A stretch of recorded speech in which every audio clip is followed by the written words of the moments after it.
I make money. Yo, good. Hey!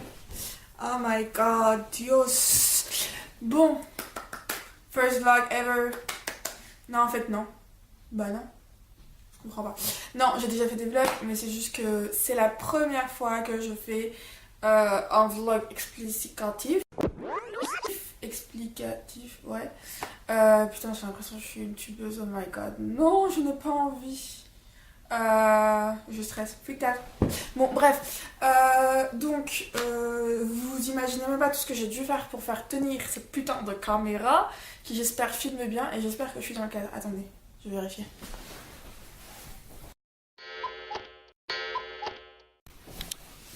Oh, voilà, I think we're good. Ouais, j'ai attaché mes cheveux parce que sinon je vais pas arrêter de les toucher. C'est un tic que j'ai, je touche toujours mes cheveux. Et je me suis fait une petite small cup of tea. Enfin bref. Donc voilà, ça fait longtemps que je dois préparer ce vlog. Ça fait 6 mois depuis que je suis revenue d'Iran. Enfin non, depuis que j'étais en Iran. En ne parlant pas des vlogs avant, enfin des voyages avant l'Iran que j'étais censée monter. Mais j'ai... peut-être que vous le savez déjà pour les gens qui me connaissent et pour les gens qui ne me connaissent pas, j'ai zéro patience, 0. Donc j'adore créer du contenu, j'adore, enfin j'ai le cerveau qui fuse, j'ai plein d'idées à chaque fois, je dors pas beaucoup. Mais pour me mettre devant l'ordinateur et faire un vlog, enfin monter le vlog, c'est impossible quoi, il faut vraiment me tirer par les cheveux et c'est un peu compliqué. Let's be comfortable. Donc voilà, donc cette vidéo je dois la faire depuis un certain temps. Et je sais que beaucoup de personnes m'ont demandé, je ne sais pas pourquoi je regarde en bas, parce qu'il y a que des cartons pour faire tenir cette putain de caméra. J'ai envie de mettre de la musique. Après. Bref, et je voulais tourner une petite vidéo face cam pour expliquer un peu le voyage. Donc voilà, donc first thing first, context. Yo, good. Si vous ne le savez pas, je suis partie 3 mois et demi en Asie cet été. Donc le contexte, c'est que j'ai fini mes études à la fac, donc j'ai fait 7 ans de fac. J'ai fini l'année passée en juin, j'ai été diplômée et j'avais 3-4 mois de vacances avant de commencer l'ASP. Je devais profiter de ces vacances parce que c'est les dernières grandes vacances que je vais avoir de toute ma life, je pense. Enfin, que j'allais avoir. Et du coup, j'avais décidé, comme j'adore voyager et comme j'ai toujours voyagé depuis que je suis née, de faire un big voyage en ciblant un continent ou une zone du monde. Yo, good. Le processus de sélection n'était pas si compliqué que ça parce que j'ai décidé tout bonnement d'aller en Asie parce que c'était le continent que j'avais le moins fait. Alors, j'ai été dans d'autres continents que je n'ai pas vraiment fait. Il y a l'Amérique aussi, parce que l'Amérique, j'ai été qu'aux States, Canada, Mexique et Cuba. Mais si on compte, ça fait 4. Alors que l'Asie, j'avais été 2 pays. La Jordanie et la Turquie. Je sais pas si on compte en Asie, Europe, enfin bref, entre les deux. On va y aller en Asie. Je dis, bon, l'Asie, j'ai 3 mois et demi, on va faire 3 pays, 3-4 pays. Ok. Début, 1 an avant le voyage, je savais, je me suis dit, voilà, je vais aller en Asie. Mais après, l'Asie, c'est big, c'est huge, c'est grand. Yo, good. Je réfléchissais sur les pays. Et le premier pays, c'était assez évident. Je sais pas pourquoi, comment c'est venu comme ça dans ma tête et ça voulait plus sortir.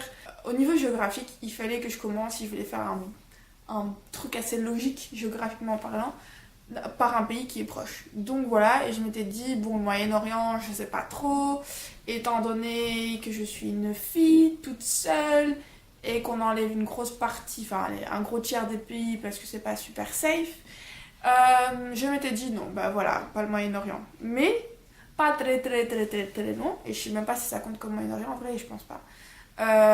Il y a l'Asie, disons, centrale. Et du coup, je me suis dit, tu sais quoi, j'ai envie d'aller en Iran. Et en fait, le truc qui m'a fait décider, c'est que quelques mois avant les grandes vacances, j'ai une fille que je connais qui était partie. Et moi, le seul truc qui me faisait plus ou moins douter de la destination, c'est-à-dire l'Iran, c'était un peu le côté safety et le côté fille toute seule. Voilà, c'est safety au fait. Ouais. Après, la fille que je connais qui est partie, elle m'a dit non, pas du tout, c'est un pays super sûr. À aucun moment je me suis sentie en danger. Je me suis dit, tu sais quoi, je vais en Iran. Et aussi, parce que by blood, je suis de nature assez, mais sans le vouloir, bien sûr, provocatrice. En fait, c'est kamikaze et assez marginal et assez... en fait, je vais faire toujours les trucs que les autres ne veulent pas faire ou n'aiment pas. Pas volontairement, mais c'est toujours ce qui va m'attirer. Et l'Iran, je savais que ça allait me faire poser aux gens beaucoup de questions autour de moi. Et du coup, dès que j'ai décidé d'aller en Iran en First Country of the Asian Tour, VVV Asian Tour, j'ai eu que des questions. Genre, c'était vraiment saoulant.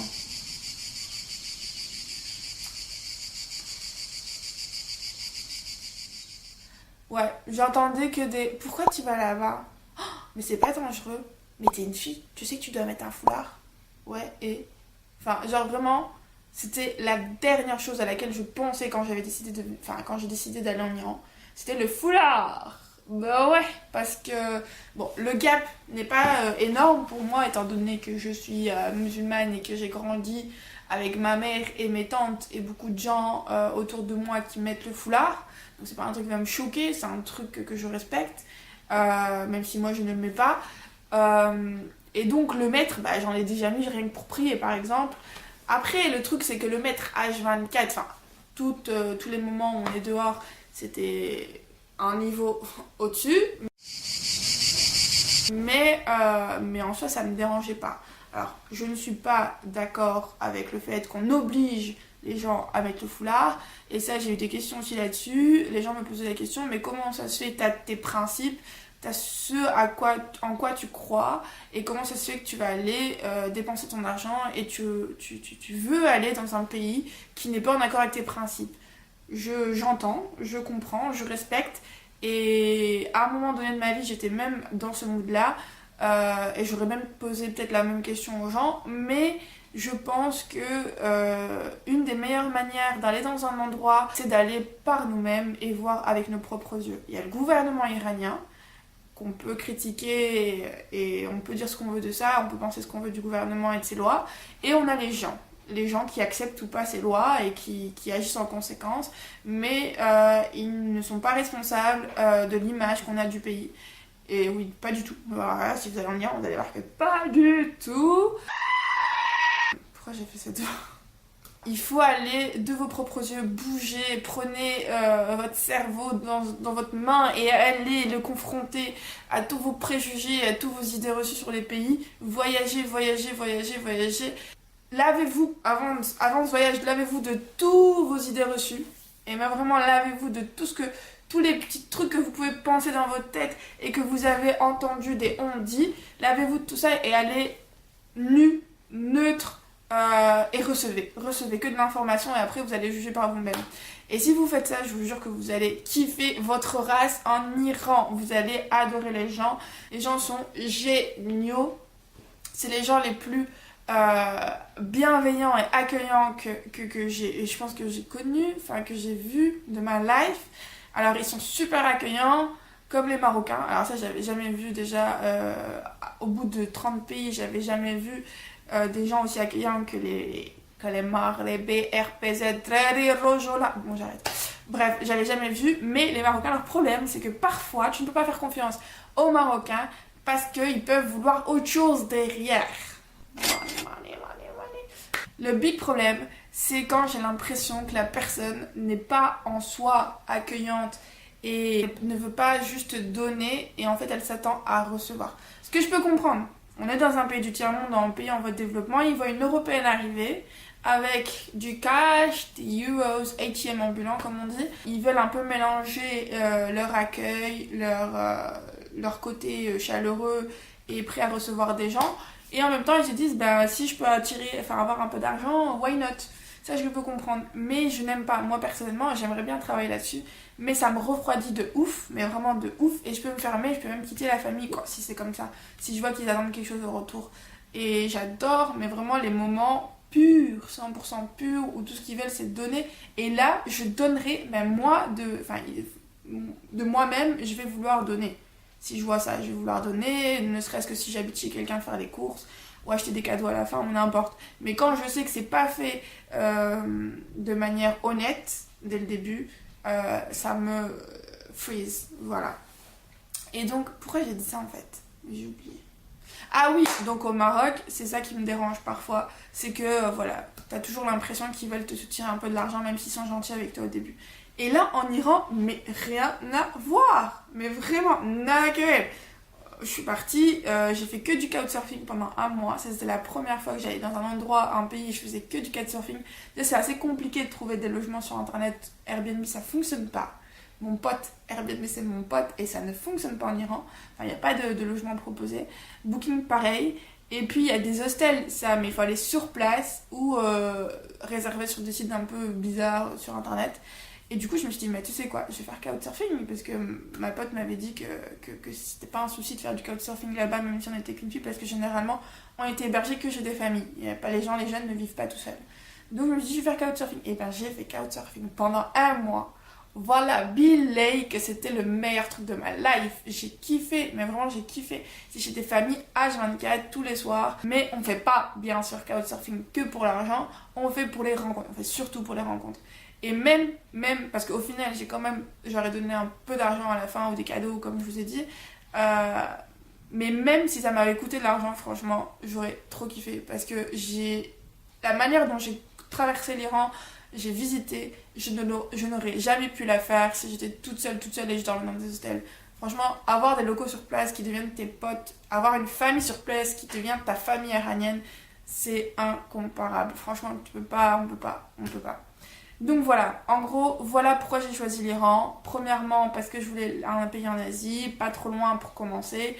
Les billets étaient pas chers, mais en fait, c'était pas du tout pour ça. Et je voulais absolument aller dans ce pays que tout le monde, mais vraiment tout le monde critique. Et je savais que ça allait soulever plein de questions. Et je pense qu'au fond de moi, j'adore ça. J'adore quand les gens me posent plein de questions. Même si ça me saoule sur le moment, j'adore quand je fais des trucs, voilà, que les gens ne feraient pas forcément. Et quand ça soulève, ça remue, ça... J'ai eu 14 000 questions avant de partir, que ce soit pas vraiment de mes parents, bizarrement. Mais mes parents sont assez... ils aiment bien quand je voyage, et du coup... Enfin, ils me disent pas, c'était pas grave, ils me disent pas clairement... Tu l'entends par des on dit que ma mère a dit aux voisines et aux copines, mais moi, directement, elle va pas me le dire. Mais bref, c'est pas grave, c'est la vie. Non, mes parents étaient assez supportive dans ça. Mais voilà, dans ma famille, il y a eu plein de questions. Mais pourquoi? Mais t'es folle, mais l'Iran, mais c'est la guerre là-bas. Mais pas du tout. Il n'y a pas de guerre en Iran. Peut-être qu'il y aura une guerre civile, mais il n'y a aucune guerre en Iran. Enlevez-vous cette idée de la tête. Ce n'est pas un pays en guerre. Genre vraiment, j'ai plein de fois, même après, quand je leur ai dit, quand je suis revenue, les gens me disaient, mais c'est un pays en guerre. Mais c'est pas un pays en guerre. C'est pas un pays en guerre. L'Irak est un pays à moitié en guerre. Le Yémen est un pays en guerre, mais l'Iran n'est pas en guerre, putain. Donc ça me saoule quand j'entends encore ça, mais bref. Et pour une fille, c'est super safe. C'est le pays le plus safest second country I've been in my life. Le premier c'était Cuba, mais en fait c'est un peu pareil. En vrai, ça pourrait être les premiers tous les deux. Et c'est beaucoup plus safe que l'Europe, ça c'est sûr et certain. Donc voilà, super safe. Culture, on n'en parle même pas. Toutes les mosquées à visiter, tous les palaces, les palais, tous les anciens rois d'Iran, enfin bref, c'est un truc niveau culture et apprentissage, c'est un truc de ouf. La bouffe,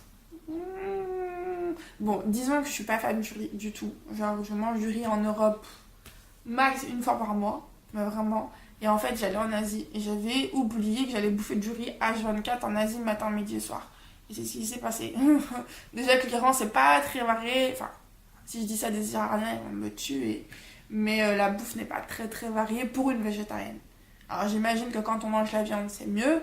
Mais pour une végétarienne, c'est toujours du riz avec une sauce différente. Donc pour moi, j'en avais marre, quoi.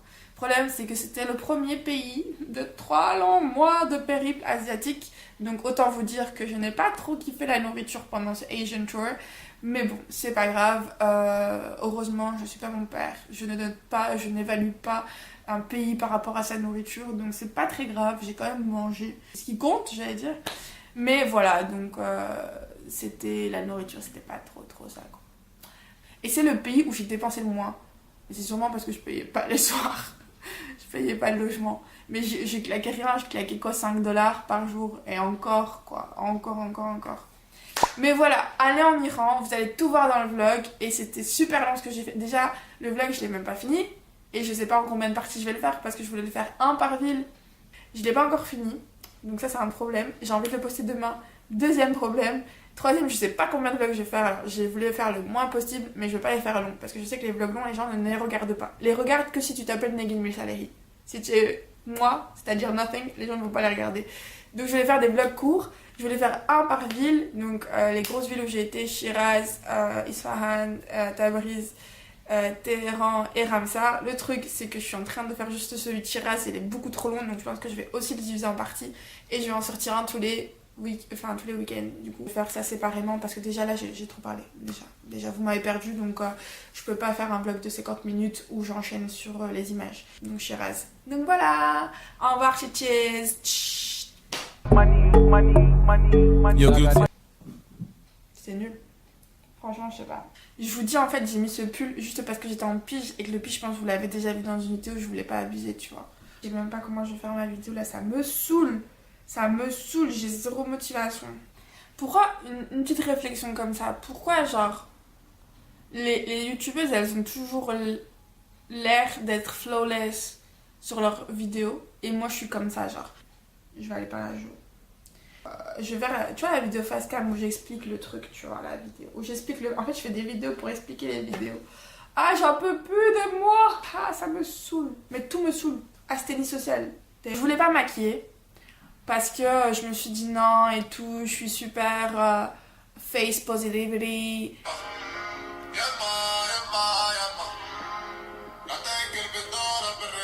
Bah, je me suis dit, bah, de toute façon, j'ai pas envie de me maquiller, donc but sorry not sorry, hashtag.